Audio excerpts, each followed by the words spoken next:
Bonjour tout le monde, nous sommes le lundi 9 octobre 2017 et voici notre point bourse du jour. Les marchés américains ont mis un terme à une série de 8 séances consécutives à la hausse vendredi, même s'ils restent proches de leur plus haut récent, avec le Dow Jones qui a terminé en baisse de 0,01% et le S&P 500 en baisse de 0,11%. Seul le Nasdaq a terminé en hausse de 0,07%. Quand on regarde nos indices européens, les jours se suivent et se ressemblent, avec le CAC 40 qui reste toujours ferme. Vous avez le futur CAC 40 sous les yeux.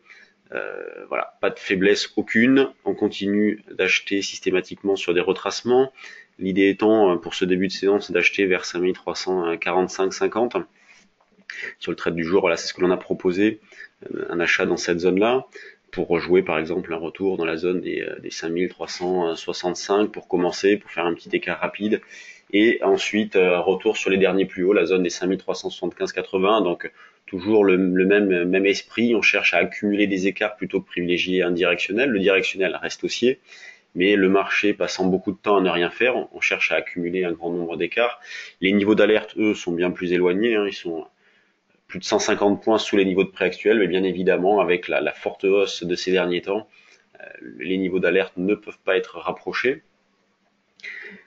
On serait davantage méfiant en fin de séance si jamais le marché part à la baisse et on attendrait un signal technique. Mais pour l'instant, on n'en est pas là, donc placé à l'achat vers 5345,50. Sur le DAX, on se retrouve dans la même configuration, toujours aucune faiblesse non plus, une zone d'achat qui correspond au plus bas de vendredi, cette zone de 12 930,35. Voilà, double appui avec vendredi sur le trade du jour DAX, c'est cette zone-là que l'on a proposé à l'achat. Si jamais le DAX continue sa hausse, eh bien on rapprochera ce niveau de prix, peut-être vers 12 965, mais pour l'instant on n'en est pas là. L'eurodoll ne fait plus grand-chose depuis pas mal de temps. Il tourne entre 1,17 et 1,18 la plupart du temps, même si fin de semaine dernière, notamment avec les chiffres de l'emploi aux États-Unis, on a fait une petite incursion sous les 1,17, mais on voit que voilà, il s'est vite rattrapé. L'idée, on reste sur un coup d'arrêt, clairement sur l'euro-dollar. On cherche tout de même à acheter le plus proche possible de 1,1690, 1,17. Et là, pareil, vu la configuration générale, eh bien, on va pas chercher à réaliser de grands écarts. Donc, vous voyez, une sorte de double appui avec le mois d'août sur l'eurodoll. Donc, on cherche à acheter dans cette zone pour faire de petits écarts. En ce qui concerne les actions, il n'y a pas beaucoup de news ce matin. On a Accor qui a fait une offre de 780 millions d'euros pour reprendre le groupe hôtelier australien Mantra. On a Altis qui annonce un accord de refinancement de sa dette, qui devrait, selon le groupe, entraîner des économies de coûts sur ses paiements d'intérêts. Et Emmanuel Macron qui a annoncé dans le Monde ce week-end que les appels d'offres pour les banques conseils avaient été lancés concernant ADP.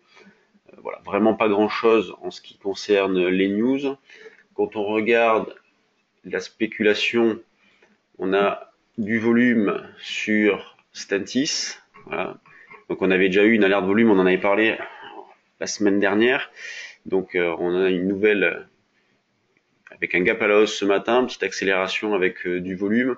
On a Micropole qui bouge pas mal, il faut s'y intéresser à cette valeur, on va essayer d'en faire, notamment sur le trade du jour action. Fermentalg aussi, à surveiller de près, c'est une belle valeur. Alors il y a une augmentation de capital qui est en cours. Donc on peut s'intéresser à Fermentalg. En ce qui concerne les valeurs du CAC 40, toujours une grande régularité. Voilà, beaucoup d'arbitrage. On voit qu'il n'y a pas un intérêt particulier sur une valeur, mais vraiment, voilà, plus forte hausse Kering 1,39, plus forte baisse Airbus moins 1,5. Tout est régulier, voilà. Beaucoup d'arbitrage. Bon, on a l'habitude, ça fait un petit moment que ça dure. Et il y a tout pour que cette situation dure, avec des marchés qui restent bien orientés, qui restent fermes, une volatilité qui est extrêmement faible. Et là, je vous mets la volatilité implicite sur les options. On est autour de 8,20 de volatilité, c'est historiquement faible. Et ça fait très longtemps que ça dure. Donc voilà, pas de changement de contexte. Et pour l'instant, tout va dans une poursuite de la situation que l'on connaît depuis quelque temps déjà.